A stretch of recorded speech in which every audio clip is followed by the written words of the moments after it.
It's me, Timmy Flyers Guy, and welcome to another edition of Back in the Day.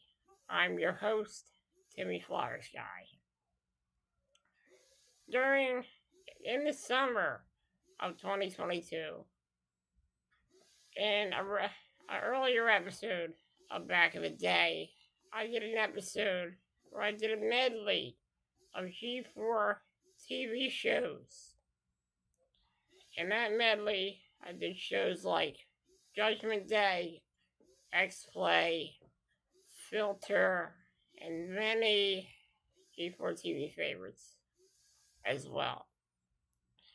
In this video, I'm going to do another medley of G4tv shows. Different episodes. So you'll see a lot of different episodes in this week's edition of Back in the Day from G4tv. I gotta say, I miss G4. It was a great network, great programming, and I enjoyed watching the programs on there. So in this video, we're probably gonna have episodes of Judgment Day, X-Play, Filter, maybe G4tv.com, I'm not sure about that. And Portal, of course. We'll have Portal on and Portal on there.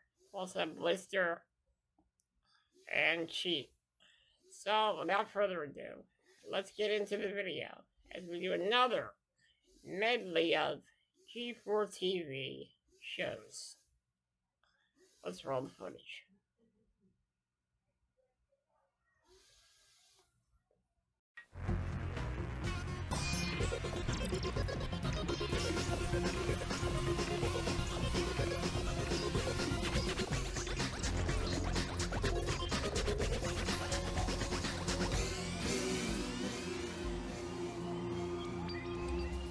What's up, everybody? I'm Bill Sindel, and you're watching Blister, where you'll laugh, you'll cry, you'll kiss the next 30 minutes goodbye. We're here in Los Angeles at the Los Angeles Convention Center in California for E3, the Electronic Entertainment Expo. Now, for gamers, this event, it is like the World Cup, where makers from all over the world get together to show off their goods, if you know what I mean. So, to prove to you that we care, well, sort of, we're gonna cruise the floors and show you what it's like to be in the eye of the E3 storm, Blister style. We're also gonna go goth with the dark actioner, Chaos Legion. We'll prove that you don't know jack about Jack 2, and it's Star Wars game time again with the Knights of the Old Republic. But first, take a deep breath and relax.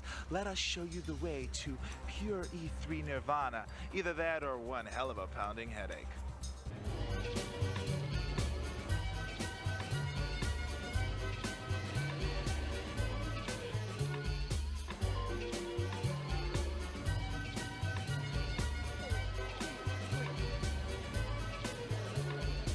Oh, someone got in with a fake ID. Hey, it's loud.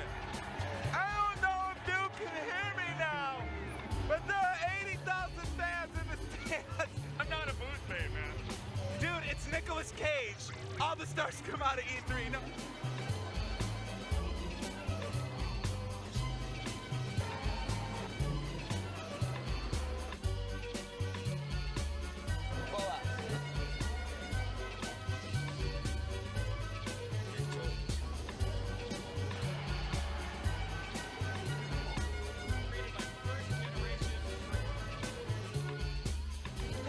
Like this game? Is it fun? Oh, yeah. It's awesome. It's awesome. We love Tron. Now wait a minute, you got one of these flower shirts on, so you work for these guys. That's why you have to say it. Let's see your G4 tattoo. But see, she didn't go for the little one. She's a G4 rebel. You want to get a really cool tattoo? And then, what's even cooler is they make you put the G4 right up on top there. See, I got G4 too. You did? Yeah, but mine says G4 Pimp. You want to see where it is? No, I can't show you.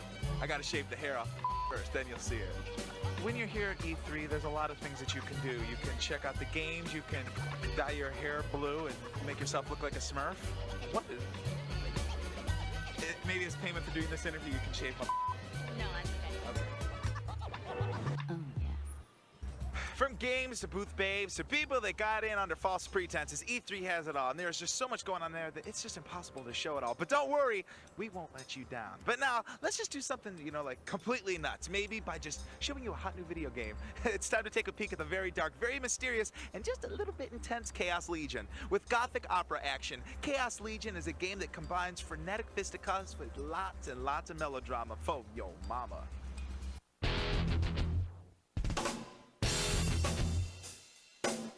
Good evening and welcome to Unsolved Blister Mysteries. Tonight, we'll be looking at the mysteries surrounding the upcoming Capcom game, Chaos Legion. Chaos Legion is indeed a mystery wrapped inside of a soft shell enigma, dipped in riddles, steeped in secrets, and covered all over in intrigue. In this never-before-seen interview, perhaps Yoshinori Ono, the producer of Chaos Legion, can try to answer these questions. As much as I would love to tell you more about the story, the more I talk about it, the more it's going to ruin the plot. But I can tell you this much. It's a story where it doesn't have a clear good and a clear-cut bad. The lines between good and bad are blurred, and the player actually is going to have to play through the entire story to understand the different perspective and motivations of the characters. And those that they thought were bad may not necessarily have been bad. And those that seem good may have made a few mistakes and wrong turns in their paths on the way to where they've gotten. The main characters you'll be able to play in the game were all friends at one time. At least, that's what we've been told. Our staff did further research and found out this interesting bit of information. Well, there's one main character in the game who you play, and his name is Zieg. His old friend, Victor Delacroix, he's turned evil.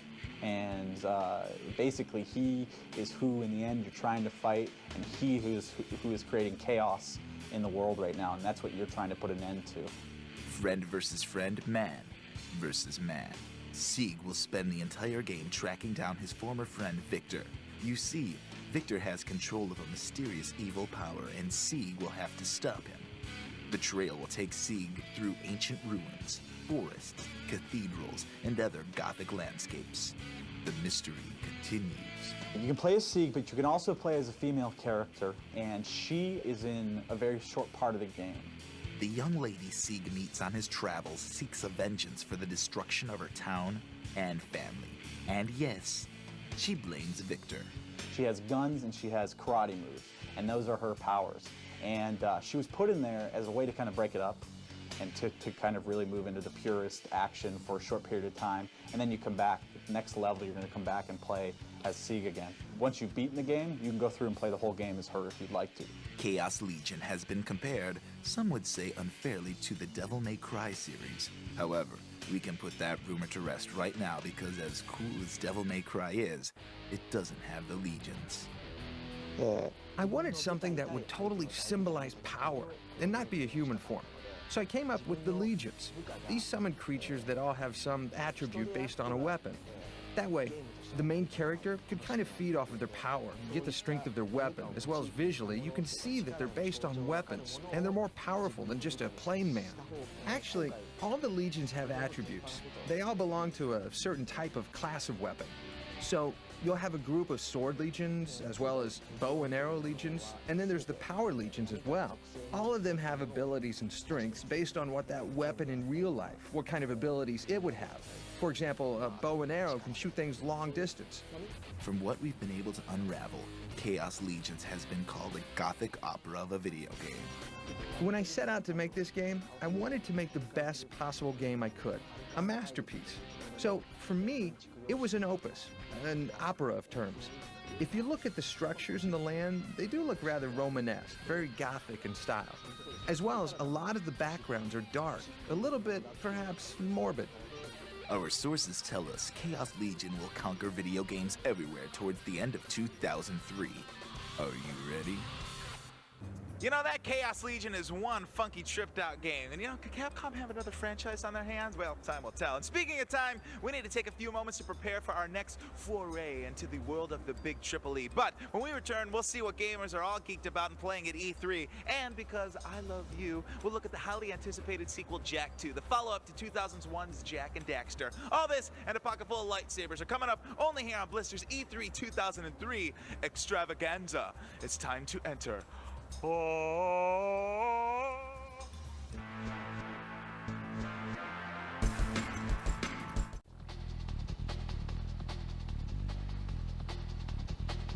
Hello, everybody. Welcome back to Blister. I'm Bill Siniller. Now, we're here in Los Angeles at this year's Electronic Entertainment Expo, a gamer's paradise if there ever was one. And yes, this right here is the very Jeep that you will be drooling over in the latest Lara Croft movie, Cradle of Life, starring my very good friend Angelina Jolie. Now, Angelina and I, we both have something in common. She won an Oscar for Girl Interrupted, and I saw it. Which brings us to the great tag team of Jak and Daxter, the critically acclaimed platforming game from 2001. And now, just when we need them the most, Jak and Daxter return in the sequel, Jak 2. Let the adventure commence.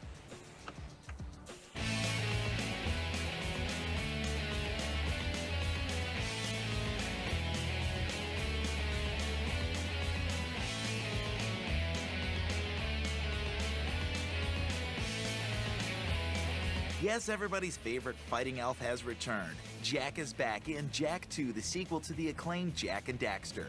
This incarnation throws Jak into a dingy cityscape filled with evil forces. At the beginning of the game, you go 500 years in the future through a time rift.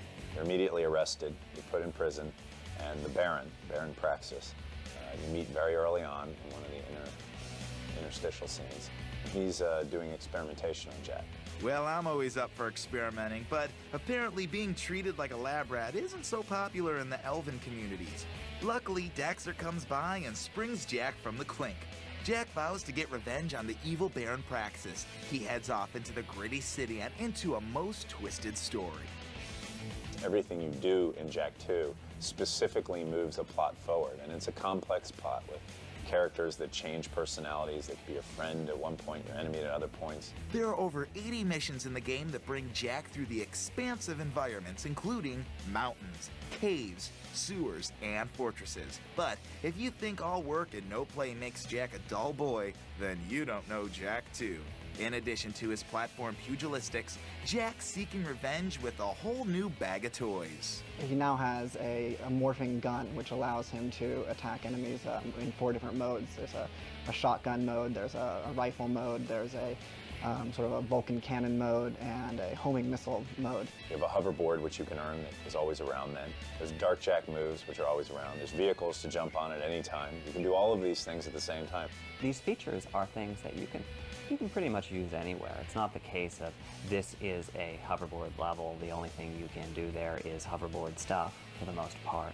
It's really very integrated game. Jak's favorite integration? The Dark Jak powers, which Jak got as a result of the Baron's Dark Echo experiments. They allow Jak to do combo moves, use smart bombs, and go wacko jacko. Something's happening to me. Something he did. I can't control it. You better get low, Jak, on your eyelids, because these graphics are sparkling. The enhanced engine allows for beautiful shading and particle effects, and it keeps you jacked up with super quick load times. The engine is far more powerful. We're able to push a lot more polygons with more environment mapping. We have much better load systems, so we're able to display a lot more. Our characters, as they speak, are now 10 to 15,000 polygons as opposed to the 3,000 polygons in last game. The perfect number of polygons for Daxter. The wily sidekick spends most of the game unsuccessfully hitting on the ladies and cracking rude jokes, but is playable in the later levels of the game, giving you the opportunity to be the weasel. But don't let Baron Praxis have all the fun experimenting. Try it yourself. Get on and hit the road, Jak. The road to Jak 2. Where would you be without me, eh, Dax? Well, Jak, I probably wouldn't be 2 feet tall, fuzzy, and running around in a sewer without a pair of pants. With an enhanced storyline and way more polygons, Jak 2 has improved much from the first game, but somebody, will you please explain to me why Daxter cannot have his name in the title of this game? I'm sorry? Oh, it's so interesting, isn't it? All right, well, Blister fans, we have teased and taunted you. Now it is time to show you. Come with us as we dive into the belly of the beast that is E3 and get to know your fellow gamers' perspectives on what's hot and what is even hotter.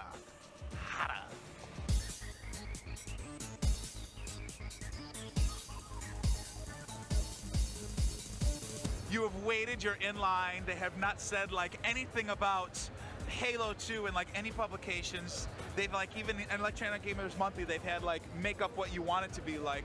What are you guys expecting when you walk in there? Same thing, bigger and better though. Bigger and better? Like what? More weapons, more vehicles. But how do you do online? Online. There's not too many girls that are here at E3 playing video games. No. Do you play a lot of video games? Yes, I do. You do? What's your favorite game? Buffy. For real? Really? What's different between this one and the other one? You get to play different characters. Oh, because you're Willow right there. Yeah, you're Willow, and you get to be Xander, and yeah, and the graphics are much better. Thank you, You're guys. on Earth. You're fighting on Earth. How cool is that going to be? Fighting on Earth? Yeah. Yes, because there's never any fighting on Earth. Jerry, you've been playing Rogue Ops here for a little bit. What do you think of the game? It seems to have a lot of atmosphere, and you know, like the character has a lot of detail. You know, you can crouch, shoot. It's action, and but there's a lot going on, so you can go through the level many different times, and there's always something new to find. So. Always something new to find. Too many games, too many options, too many pixels, not enough Halo 2, sensory overload. I must overact to get out of this. Have you ever heard of a movie series called Star Wars? I'm talking to you, have you? Well, if you had, then we have got the game for you with Star Wars Knights of the Old Republic. And later, things are going to get a little bizarre. I mean, really bizarre. Why? Because it's time for the Cindelar to make his presence felt here at E3, and it'll be felt only as a Cindelar can do it, right? Ha, you ready? I'm talking to you back of a trailer. We'll be back right here on Blister.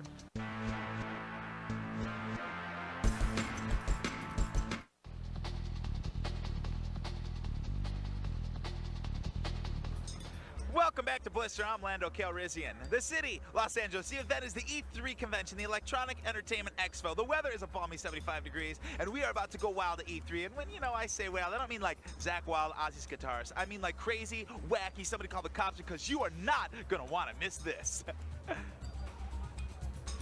Just kidding. A long time ago in a galaxy far, far, far away. And when I say galaxy, I mean the LucasArts company. A video game adventure was created. Let's enter the time-space continuum, go like 4,000 years into the past, and bond with the Knights of the Old Republic. And then we'll go inside E3.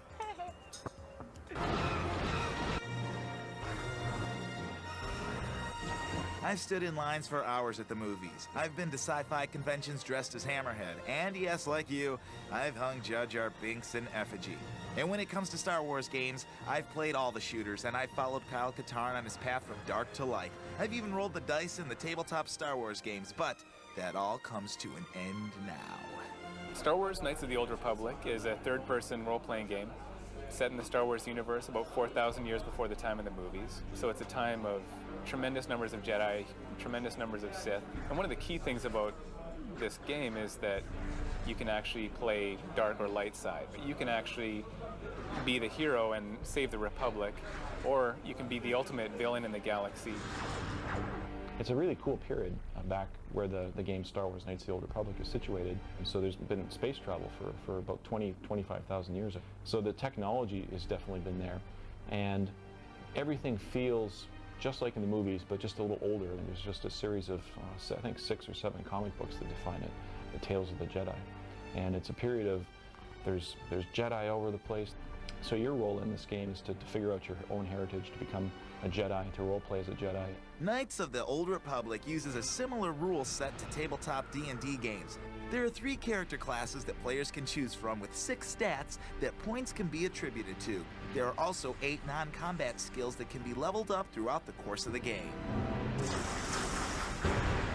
One of the ways that we're going to innovate in this game, I think, is in the ability to create your own character and really customize that character, so we can have someone choose their appearance and class and gender and really customize all your skills and feats and abilities so that you can actually play the game exactly the way you want to. For people who are new to it, we have basically a sort of surface layer where if you just want to jump in and go straight into the game, it'll be very intuitive to do that as well. Gamers will be able to go into battle in 2 different ways, real-time and turn-based, and you can transition between the 2 as much as you want. There are also 9 AI-controlled allies that you can recruit to join your cause. Probably the biggest challenge is they're present in a Star Wars game. It's probably, I don't know how unique they are, aside from the fact, like, they may be sort of unique to what Star Wars is, but also similar challenges that we face in our Dungeons and Dragons games, like Neverwinter Nights and Baldur's Gate, and that is that you're dealing with an audience that really knows the subject matter, and so you've got to be very careful that your stuff fits what their vision of the universe should be. And I think that's been one of the unique challenges on Knights of the Old Republic, just trying to make sure that you match the expectations of the audience. I could go on and on about the details of Knights of the Old Republic, but with a game this massive and steeped in fan lore, you're just gonna have to search for the rest of your answers inside. Which path will you follow, light or dark? I'm guessing dark.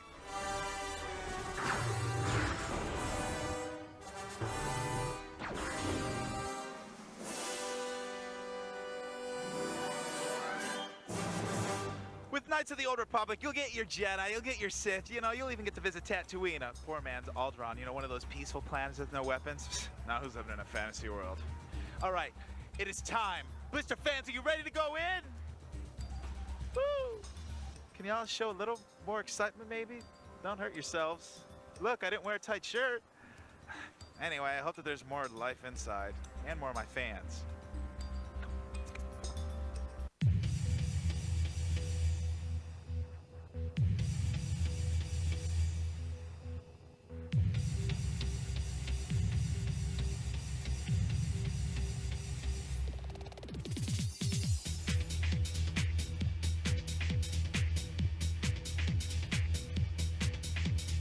I'm about to give my own demonstration here on how to whoop some people's some NFL football. It ain't easy being cheesy, is it? Nothing makes me happier than seeing a lady in line to see a preview of a war game. I'm always dreaming of being American Idol. Oh, I want to see this.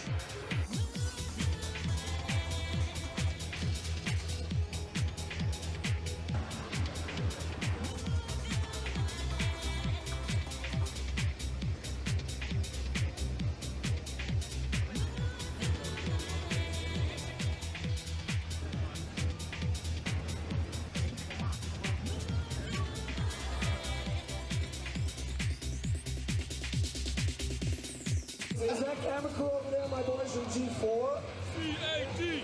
Yeah, G4's in the house. How many of you guys like the idea of a 24-hour video game channel? Don't be like MTV. Keep it video games 24/7. I don't want a video game reality show. No video game characters sharing an apartment. All video games all the time on G4. Maybe we can get a Carol show. There goes the next season. So why were you at the Backyard Wrestling booth? I'm gonna check it out. We know why you were at the booth. Don't lie to the people at home. The camera doesn't lie. All right, booth babes. Boobs. Booth babes. Thank you. What are these people? They're the new characters from Disney Toontown Online. Disney Toontown Online. So, like, if we were to play each other, like, what's your character name? Do you go by different names all the time? I go by Cabernet. What is it? Cabernet. All right, I go by the Sindel Stud. So if you get killed by the Sindel Stud online, that's me.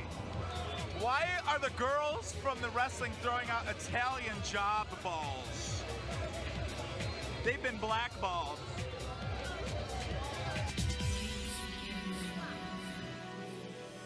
I never thought the Army be booming to NSYNC in one of these things. You guys got a nice system.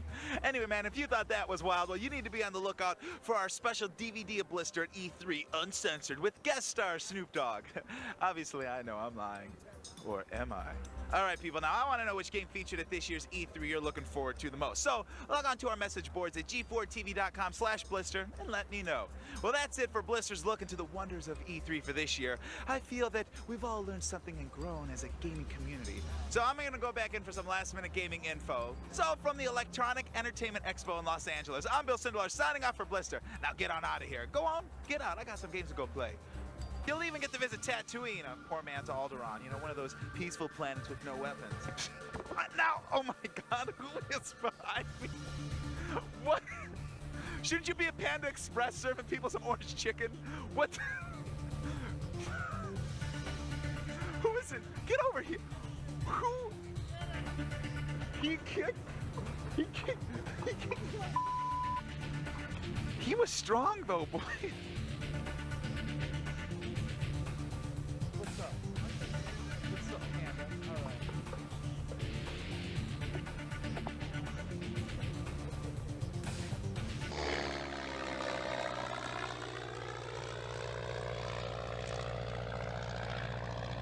Hey, welcome to Judgment Day. We've got neon signs, we've got classic cars. We must be talking about Grand Theft Auto Vice City. Or the dead hookers. Also in this episode of Judgment Day is Unreal Championship for the Xbox, Hitman 2, Shinobi for PlayStation 2, and Tommy and I take a look at Xbox Live.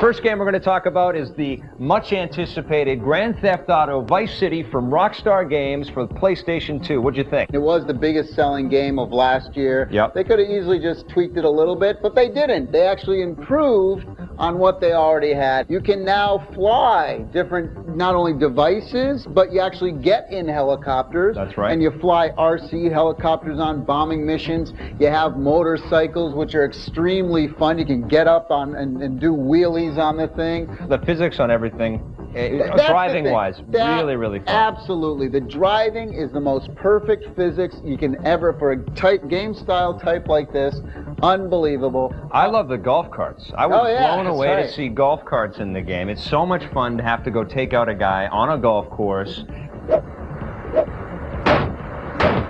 I was really impressed to see all of this licensed music. I mean, the game is set in the 80s, so what happened is Rockstar worked out a deal with Sony Music, and we've got all these classic Sony Music hits from the 80s in the game.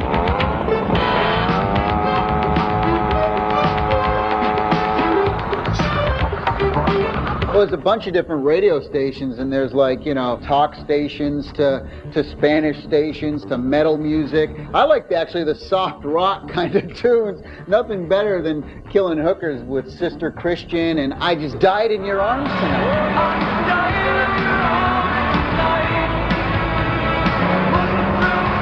My only problems with the game were the fact that the controls on when you're on foot and you're trying to target the bad guys, A little hard sometimes. It's still a little bit difficult. You can press the R1 button and you can target people. And it does have its problems too, collision problems. I mean, when you use the flamethrower, you can actually go through walls on it and stuff. So it's not the end-all perfect game, but it's definitely an upgrade from last year. One of the bummers, though, is the fact that when you hit the water, you die. When are they going to put in swimming in this game? They got to do that in GTA 4. This is a very beefy game. There's a lot of stuff happening visually in the game, and the PlayStation 2 really struggles to keep everything smooth and keep everything in frame. You do see things pop in. The clubbed hands of the characters and the kind of distorted faces, they don't compare to Mafia or Splinter Cell or, you know, some of these beautiful games that we're seeing these days. Right, but it's all Still about fun gameplay. Yes. I'm giving GTA Vice City a 9.5. I'm giving it a 9.5 as well. It's going to be amazing to see where this series takes us in the next few years.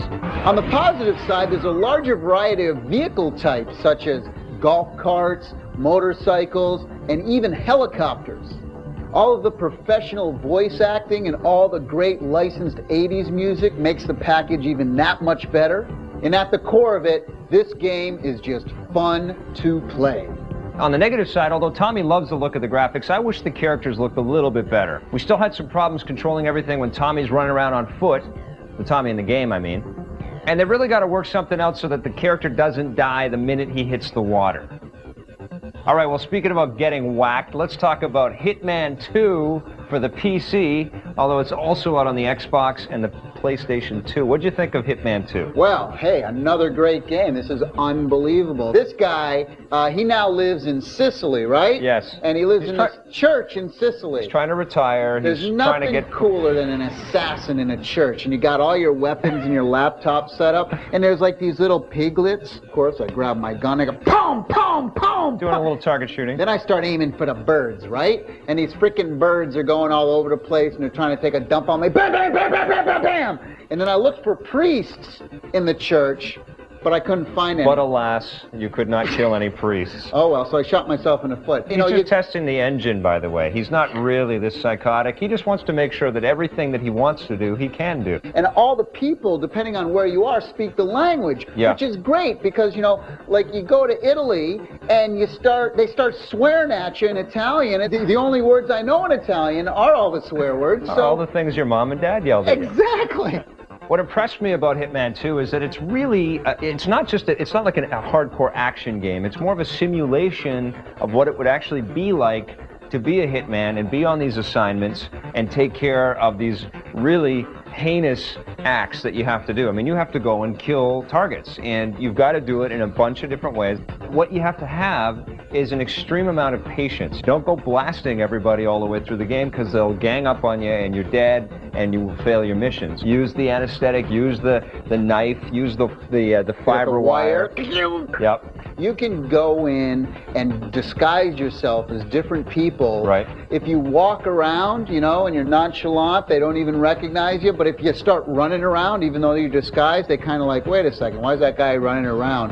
And if you do off somebody, it's really important that you drag them. Right. And hide the dead bodies. The other thing that this game does better than any other game is that there's so many different ways to accomplish the missions, yeah. The missions and the goals. I agree with that, but I do find that all of the different elements within a level have been positioned in exactly the same place. So kind of like every video game ever made? Yeah, but when we're talking about a game that does offer this much freedom, it would have been nice for the developers to randomize the things a little bit more. What do you mean, the rooms? No, the routes that the different AIs take in the game. And the other big missing part of this game that I was very surprised is you can't jump in the game. This is not a game you're going to blow through. It's difficult, it's challenging, and it's rewarding. Hitman 2 is a great game. I'm giving it 8.5 out of 10. 8.5? Yeah. I'm giving it a 9.5. You just love the Italian swear words. On the positive side, this is one of the most innovative and interactive games out there to date. The stealth mode is absolutely incredible. The choice of weapons are unique, and there's so many different ways to go about accomplishing the missions, it's absolutely stunning. On the negative side, although I thought the AI was good, it was still easy to beat the AI by just watching the meter on the left-hand side of the screen. But the biggest part of the game that I missed was the fact that the game doesn't have any kind of jump mechanism, and there's definitely parts of the game where you want to be able to jump over railings or banisters or stuff like that. Stick around, we're going to be right back with a look at Unreal Championship for the Xbox. I've said this before, my favorite console is old school Nintendo. I love Mario Brothers, I love Mega Man, I love Marble Madness, I loved Excite Bike, I loved Duck Hunt. I like all the old Nintendo games.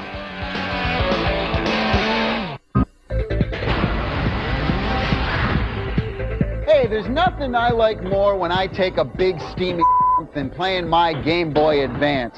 And this game, Contra Advance The Alien Wars EX, is the perfect game for the because this game scares the me when I play it. Now, the graphics in this game are unbelievable. I mean, we're talking the best in action. We got 2D, side-scrolling, fast, controllable stuff. It's got all your favorite Contra stuff in there. All the different weapons that fly down from the heavens. Now you can climb and grapple on as you're shooting on things. The aliens in this thing and the beasts and the monsters are absolutely like evil. Like I said, scares the out of you.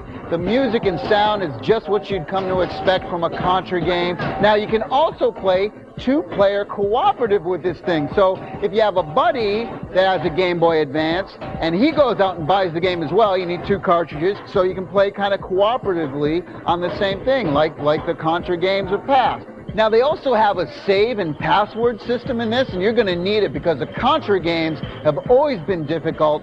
This one's no exception. I highly recommend picking up Contra Advance The Alien Wars EX. Definitely not one for the Go ahead, pick it up. I give it a 9 out of 10.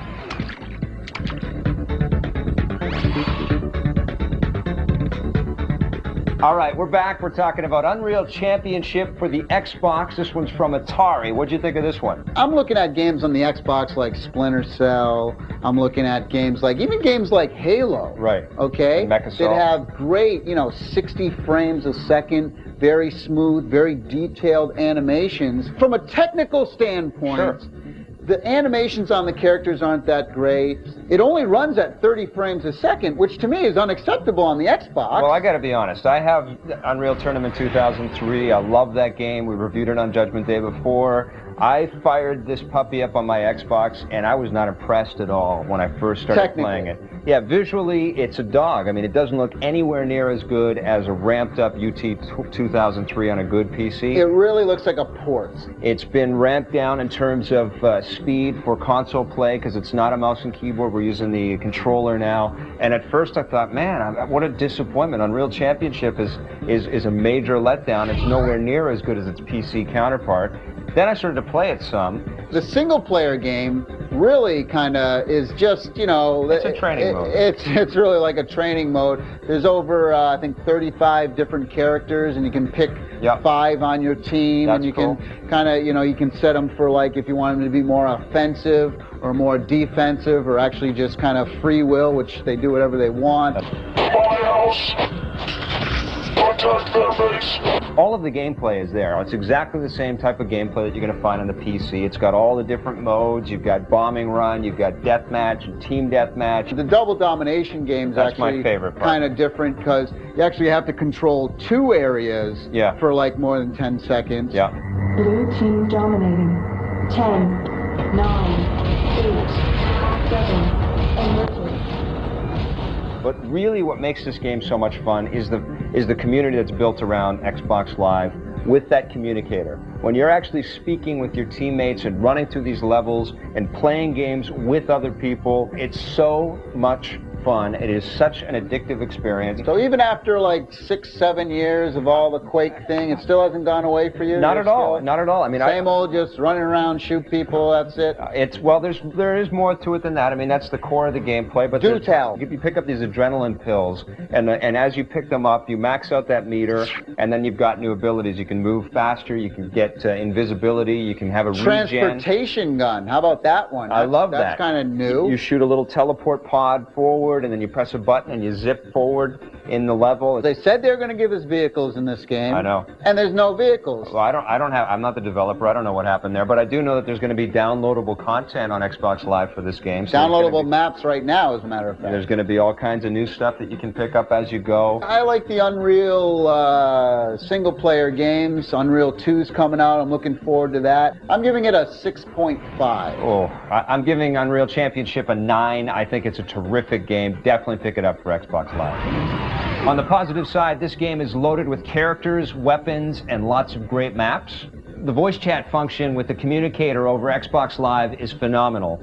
And new additions to the gameplay like double domination and the bombing run make this a brand new Unreal. On the negative side, the graphics and frame rate on Unreal Championship are not up to par with other games out there like this. All of the reports were telling us we were going to have vehicles in. That would have made the game super cool. There's not much of a single-player game at all, so the only people who are going to find enjoyment out of this game are the multiplayer freaks. Let's now talk about Xbox Live as a service, as an add-on, as a peripheral for Xbox. We have to first explain what the service is. You get the communicator, which is a big part of the Xbox Live experience. You get the Xbox Live software. You have to go in and key in all your address information, your billing information. It costs about $50. And you also get a couple of demo discs, one for Whacked, which is Whacked, and you get a one for MotoGP, which is a great motorcycle racing game, and you get a year's subscription with Xbox Live. What this allows you to do is connect with certain games and play people online, but it's all engineered for simplicity. You come up with one password, you have one gamer tag, and you're specifically kept track of in the Xbox Live environment. That means you could be playing a game of Mech Assault, for example, and have one of your friends, one of your online buddies, invite you to jump out of Mech Assault and play Unreal Championship while you're in the middle of a game. I don't find it that exciting right now. I wouldn't personally go out and purchase it. but I think hopefully it'll start to build, and I do think it will build. I'm looking forward to some of the better sports games out there, you know, like a baseball game or a cool football game. But I do like the fact that on the headset you can actually talk to everyone, whereas on the Sony headset only one person can talk at a time. So And only in one game as well, let's not forget that. And only in SOCOM. I think Xbox Live is a revolution in video games. I think this is one of the most important things that has happened to games, period. I think that hooking up with people to play shooter games and sports games is definitely the way of the future. There's always going to be games like Metal Gear Solid and like, you know, your Crash Bandicoots, and personally even my sports games I like to play by myself, build my season, build my team. So to say it's going to revolutionize the video game industry, I completely disagree with you there. The Xbox Live is definitely, for the home consoles, the best thing to ever come out so far. So I would say that if you're into online gaming, I would highly recommend Xbox Live. I cannot recommend a peripheral more than recommending Xbox Live. On the positive side, the value for money is very good. $50 for a year subscription with the demo games is a great deal. Voice chat and online gaming is awesome, and it's exclusive to the Xbox console. And best of all, there are already very good online games available with NBA 2K3, NFL 2K3, Unreal Championship, and MechAssault. On the negative side, it is a yearly subscription rate, so you do have to continue to pay for the service. And the amount of games currently available isn't that many, but hopefully we'll see more in the future. All right, stick around. We're going to be right back with a look at Shinobi for PlayStation 2. Saw you later.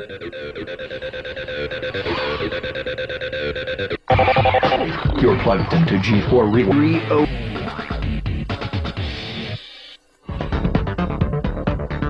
All right, we're talking Shinobi now from Sega for the PlayStation 2. What'd you think? Well, this was a great arcade game from the 80s. Then they put it out on the Genesis a little later on. And I gotta tell you that this game is fun and fast-paced, like the other older games. Right. But in this 21st century, feels just like the older games. It kind of falls a little short. I mean, even the music is like, you know, CD versions of like the Genesis music. Yeah. You know, it really didn't still a little bring minified, isn't it?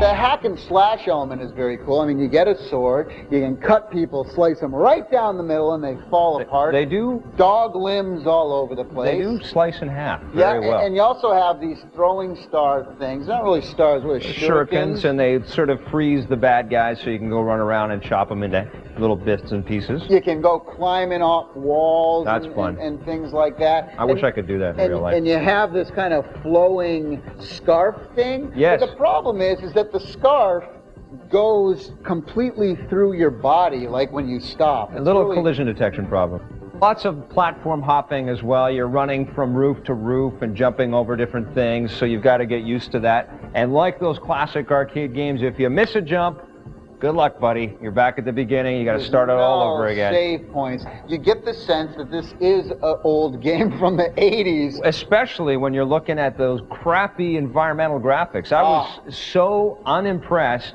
by the worlds of Shinobi. I mean, they really blew it big time.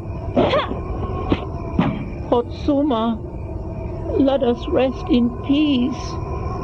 Please. The problem is that this game gets frustrating really quickly, and that's a big problem because, like you said, you kind of fall into these bottomless pits and you have to go all the way back to the beginning, and by the second, third, fourth, fifth time of doing this, you're sick of playing the game. With games like Devil May Cry out there, where there's so much style and so much sort of extra cleverness attached to the game design, it's pretty hard to just sit back and say, well, you know, hacking and slashing is good enough. If you're a big Shinobi fan, I would recommend renting this thing before plunking down the dough. I'm going to give it a 6.5. I'm giving it a 6.5 as well.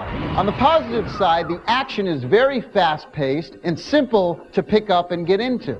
Some of the cutscene cinematics are pretty neat, and running on walls is always tops in my book. On the negative side, this game really does get repetitive very quickly. The level design is not very imaginative, And the graphics overall are disappointing. This game does not come close to Devil May Cry. Today on Judgment Day, we took a look at Grand Theft Auto Vice City for the PlayStation 2. This game features an awesome amount of depth, and it's tons of fun to play, but what's the deal with dying as soon as you hit the water? On the PC, but also for the Xbox and PlayStation 2, is Hitman 2. This game is great because it offers all kinds of different ways to complete your missions, but I was really missing that jump button. On the Xbox and for Xbox Live, we looked at Unreal Championship. This is an excellent game for Xbox Live, and it's a blast to play, but it doesn't look quite as good as Unreal Tournament 2003 does for the PC. Also on the PlayStation 2, we looked at Shinobi from Sega. Now, it's great to see that Sega brought Shinobi back. It's just too bad that the graphics in the game are pretty plain and the action is so repetitive. In hardware, we looked at Xbox Live for the Xbox. Now, this is a fantastic online gaming service, but keep in mind you do need a broadband connection, and you also got to dig those multiplayer games. For the Game Boy Advance, we looked at Contra Advance, the Alien Wars EX. Now, this is some classic Contra gameplay, and it's tons of fun, but make sure you write down those passwords because this game is hard. Well, we've come to the end of the show. Thanks for watching, everybody. We'll see you guys next time on Judgment Day. I got wood. Hey, there's nothing I like doing more when I'm taking a big... What? Do that again. Go ahead, pick it up. I give it a 9 out of 10. Did you sneeze? Perfect game for the... Because this game scares the... out of me when I play it. It always has, always will.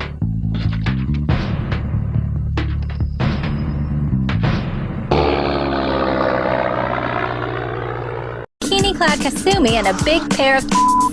You're about to embark on games that have everyone from Senator Joe Lieberman to your grandmother up in arms. They're the most controversial games of all time. I hope you have the balls to hang because the hits the fan right now on Filter.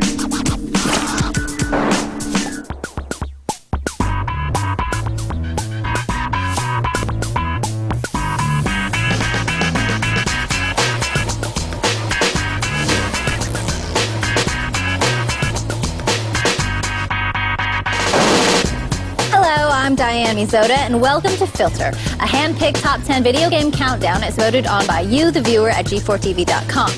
Now, when I was a kid, I thought Pitfall Harry was hot and E.T. was rebellious. Well, a lot has changed since then.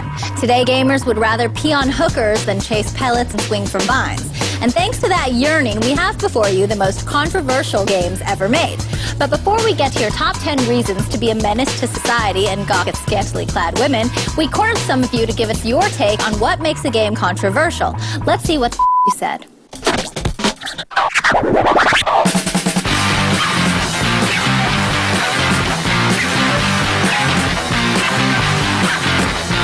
A game's controversial when people talk about it, I think. I mean, whether it's violence, whether it's sex, a controversial game is one that people are interested in talking about. It's hard to say. I mean, it depends who's doing the judging. I mean, what I may think is controversial is certainly different from what other people might think is controversial.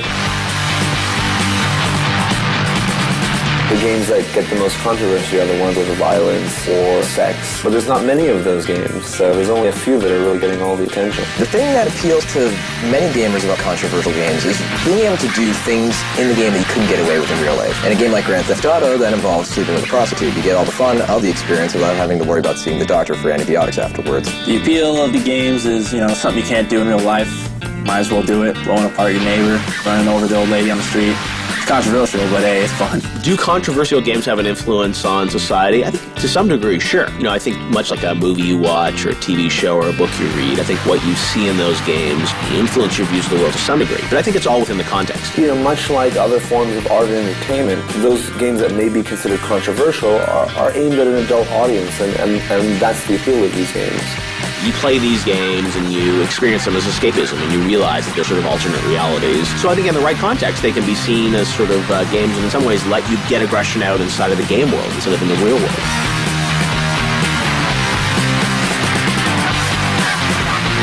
I think they do have some impact, absolutely, but I don't think it's necessarily a correlation where, you know, a violent game makes people more violent or a sexual game makes people think more sexually or anything like that.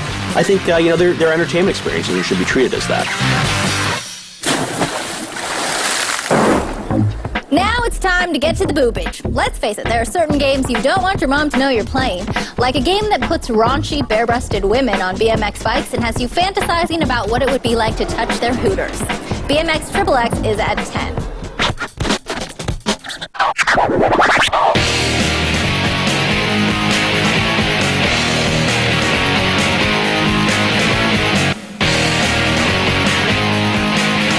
BMX XXX was controversial because it included these sort of in-between scenes of these scores strippers that would basically strip for you inside of the game. Here, riding a bike. Oh, hey, there's some strippers. Most people were attracted to the controversial aspects of it. There were female topless bike riders and stuff like that inside the game, so they really just tried to shock you. Toplessness, dogs humping, urination. Swearing for no reason, it had pimps and hookers and dog crap. And why? Controversy is great if it's on top of a great game, but if it's just controversy for the sake of controversy, gamers see through that and they didn't buy the game.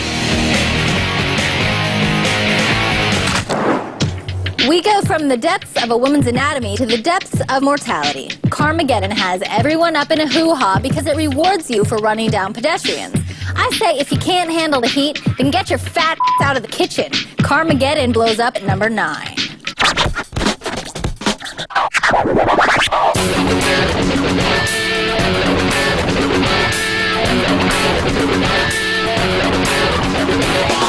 Carmageddon is a cool game, but it's blatantly controversial. It's just basically a driving game where you run people over for points. It's a funny game, you know, it's got a morbid aspect, of course, to it, but it's so gimmicky, it's so fun. Gruesome, and it was kind of old technology. What they were trying to do is going to come out more with the new technology. It was very ambitious. Armageddon was awesome. You could basically beat the game just by running over hundreds upon hundreds of people, blood splattering all over your car. Carmageddon, one of my personal favorites, and that's again the graphic nature of the subject matter. I mean, being able to get extra points for stylistically splattering a pedestrian is pretty big. Carmageddon allowed you to run over people, kind of like that great old movie Death Race 2000, and any game that allows you to do that, it's +5 in my book. Sure, Carmageddon has the ethics of a dog-killing mailman, but don't forget about our favorite 4-letter pile of carnage, Doom. The game gained just as much notoriety for its graphics and gameplay as it did for its violence and gore. id Software's classic shooter upsets PTA moms everywhere, but who really gives a what they think? It's at 8.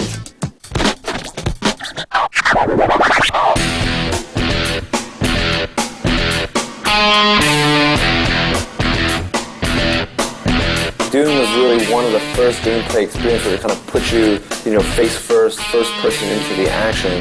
It really was a revolutionary game. Doom was, I think, controversial because it was just such a great game, and it was really, really visceral. It was a first-person action game with incredible graphics. And when you saw these incredible graphics, people said, hey, this is really realistic. And I think for some people, it was a little too realistic. Doom was a controversial game because it was the first of its kind, first to shoot someone and have blood, first to see heads on a stick in a game. And, but it was quickly followed up by a lot more of them, so it lost a lot of it. The funny thing about Doom is that you were a guy going into hell and killing demons. id Software got numerous letters from religious groups being offended. No one grasped the concept that you were actually killing demons. That was the point. You were on God's side. It wasn't as controversial as people think. If the regular version of Doom isn't offensive enough, you can always blow up Santa Claus, Barney, or Jesus thanks to mods. Just kidding about Jesus. If that doesn't turn you on, then you may want to go spend some personal time so you aren't so uptight. After the break, we have more cleavage than you can sink your teeth into, and we're going on a panty raid. Oh, so now you're interested. We'll be back.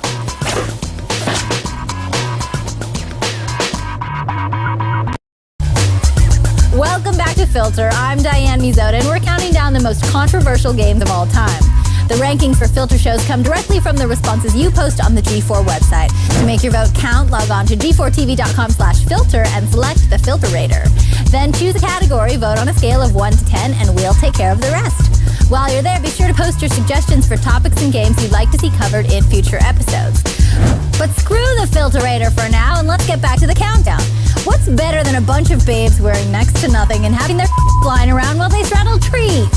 Well, I guess actually dating one, but you take what you can get. Dead or Alive Extreme Beach Volleyball jiggles its way into number 7.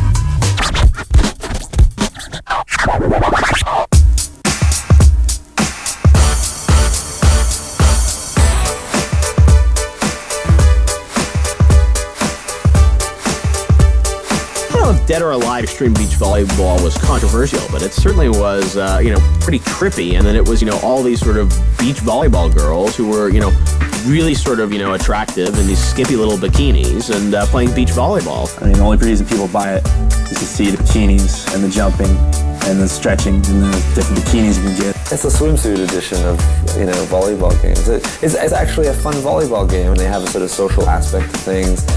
Whatever, it's beach volleyball. What do you expect? Dead or Alive Extreme Beach Volleyball is controversial because the women are so hot, and there is implied lesbianism there. The girls have relationships, they apply sunblock on one another, they hang out. It's good. Not all offensive games are about babes in bikinis, blood, and gore. Conker's Bad Fur Day for the N64 is a 3D platformer starring a foul-mouthed squirrel named Conker. So in true Conker fashion, this little crawls its piece of attitude into the damn 6th spot. Enjoy.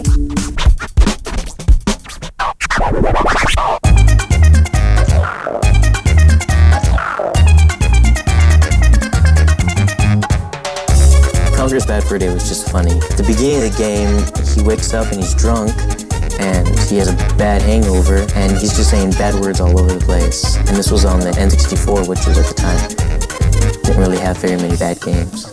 First of all, it's a cartoon, so, parents are gonna think, oh, it's a sweet game. Get a couple minutes into it, you're a drunk squirrel running around. Conker's Bad Fur Day is controversial for many reasons. The one that I think is the best is having a boss monster called the Great Mighty Boo, who is going to throw his doo-doo at you while you are throwing toilet paper in his mouth in order to defeat him. Comedy platinum right there. It was strange because you had this sort of cartoony Nintendo game, yet it was this really mature content. It was actually a really fun game when it came out, but yeah, it was controversial, I guess, because it had, some suggestive language and some suggestive scenarios, and it was pretty violent. Beauty isn't the only thing that's in the eye of the beholder. What may go over the line for me may be just fine for you. We asked around to see what people considered to be the most controversial thing they've ever seen in a game, and we couldn't find anybody good, so we went with these guys.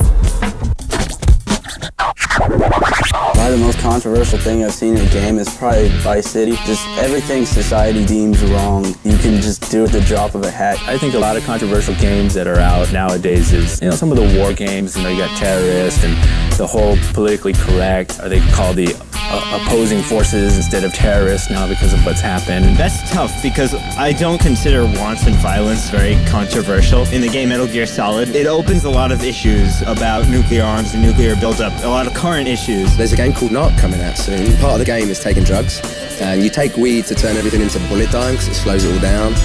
Speed gets your energy up, and there's other stuff as well. But I mean, that kind of game will attract so much controversy. One of the most controversial things I've ever seen in a game was actually from a Sierra game called Phantasmagoria. This was a live-action video game, and I mean, it included sort of full-on sex scenes and nudity and stuff like that. It really just sort of pushed limits, and that game to me was defined as basically trying to shock you. It definitely made me say, wow, I mean, the game industry, they really want to shock you with this game, and they definitely accomplished that.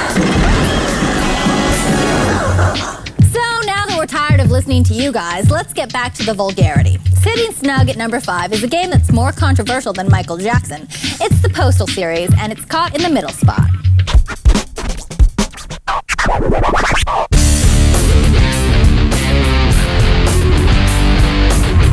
Postal is that great game that features none other than Gary Coleman shooting random people. It's made by Running with Scissors, and it uses the Unreal technology, and we're proud of it. Postal was a game that just basically was just controversial. They were just trying to make people mad. You can take off people's heads and piss on their bodies and all that other stuff, but you're just killing people. Heard that was inspired by the postal workers because a bunch of them had gone on shooting rampages at work. That makes it more topical and more sort of touching, especially to people who've been hit by that kind of event in real life. That could really push some buttons. The game is just insane. You can just walk up and piss on a person, light them on fire. You can do basically anything you want. I don't think the games were ever very good, so I don't think people, really liked them. But yeah, they certainly were controversial. So, if lighting somebody on fire and having your way with them isn't your thing, then how about secretly photographing a group of models in their underwear? Pervert! Panty Raider from Here to Immaturity peeps in at number 4. Pervert!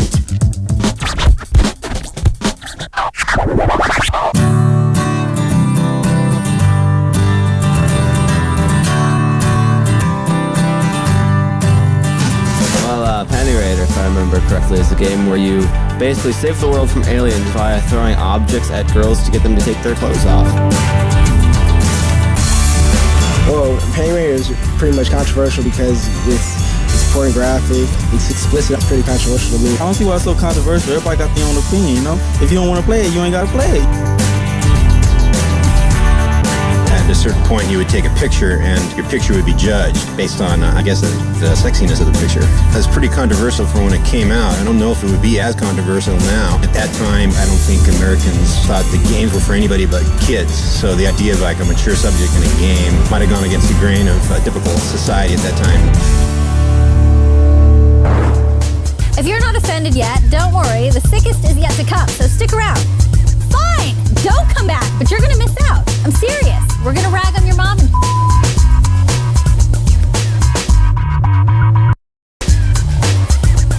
Welcome back to Filter. I'm Diane Mizoda, counting down the most controversial games ever. So far, we've managed to assemble a list that would make any juvenile delinquent proud to be a gamer. Here's a recap of who is totally offensive, in case you weren't listening, you little bastards. BMX XXX offends its way to number 10 after a quick stop at a local strip club. Carmageddon plows its way into 9. Number 8 insults everyone with Doom. Dead or Alive Extreme Beach Volleyball bumps, sets, and grinds its way to number 7. Number 6 is that son of a conquers Bad Fur Day. Lock and Load with the Neighborhood Mailman, the Postal series, is number 5. And at number 4 is a trio of aliens looking for some sweet lovin' and Panty Raider from Here to Immaturity. While all the games on our list so far have managed to upset their fair share of protective parents and politicians, they're just second rate compared to what's up next. When Rockstar first announced Manhunt, it was shrouded in secrecy. All that was shown were some grainy-ass videos and full screenshots, kind of like the Paris Hilton video. When the game was finally released, gamers were treated with one of the darkest and grittiest games ever made. Manhunt kills at number 3.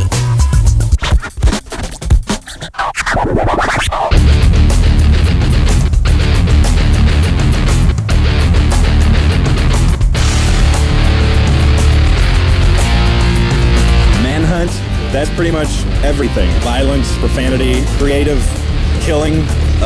Yeah, I would say violence is the biggest thing on that, the gore factor. Manhunt was the violence, I think, was what shocked everyone. It was that whole kind of running man, people watching over you while you're forced to fight thing. So that was just the different nasty ways of killing people.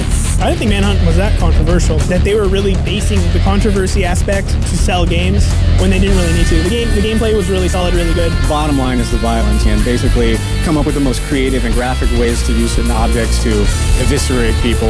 Manhunt is a game in which you can kill someone with a plastic bag by like putting it over their head and they're suffocating them, and apparently that's pretty controversial. I hear in the sequel you're going to be able to use a spork.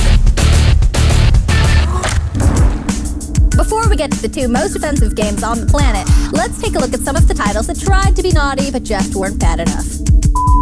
Here's who got filtered out.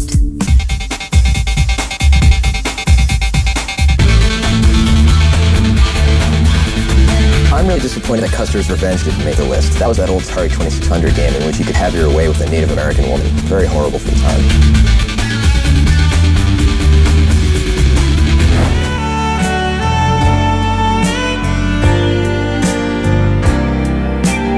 Leisure Suit Larry was controversial back in the day. It was the first game with like a sexual theme because you were just like some loser from Marina Del Rey with like a leisure suit going around trying to get hold of women in some lame car. It was just like, ooh, wow, adult theme. Final Fantasy VII. Honestly, you look at the game and it's simple RPG, but if you just look into the background story, there was so many controversial things today. Like there was cloning in the game, there was death in the game. I mean, you kind of gotta look into it a little bit more open-minded, but it's out there. We've gone from Postal to Peeping Toms, and just when you thought we couldn't sink any lower, we do.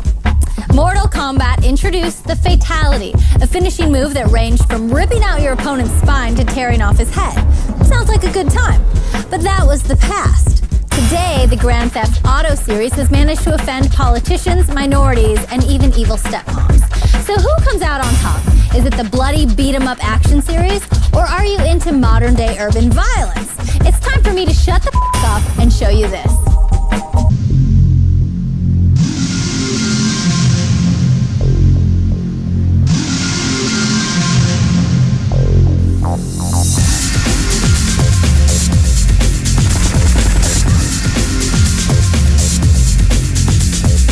Grand Theft Auto is controversial for many, many reasons. The one that everyone is obsessed with is picking up a prostitute, having sex with her in your car, having her get out and then running her over and taking the money back.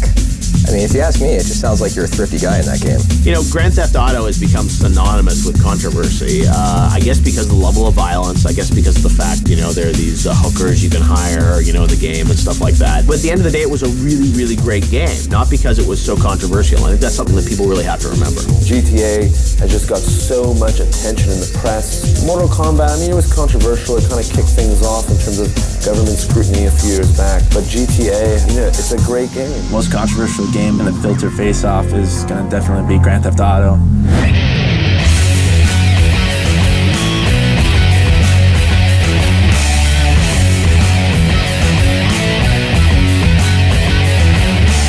Mortal Kombat was controversial because it was the game that introduced fatalities to the fighting genre. You could pull out someone's spine. It was all done in fun, but for some people it was seen as much too violent and much too controversial. I think for its day, actually, Mortal Kombat was probably a more controversial game than Grand Theft Auto. Grand Theft Auto got a lot of attention, mostly because it was such a great game and everyone was talking about it. And Mortal Kombat was a great game too, but I mean, that inspired congressional hearings. Joseph Lieberman was giving speeches about how violent it was and stuff like that. And that was by far the more controversial game. I think it was just in a time when a lot of people didn't know a lot about video games. So the mainstream media, they really picked up on that and they really just sort of started talking about it. And, you know, it was a controversial game and in some ways much more controversial than Grand Theft Auto back in the day. The polls are closed, the votes are counted, and the most controversial game of all time is the Grand Theft Auto series. That's right.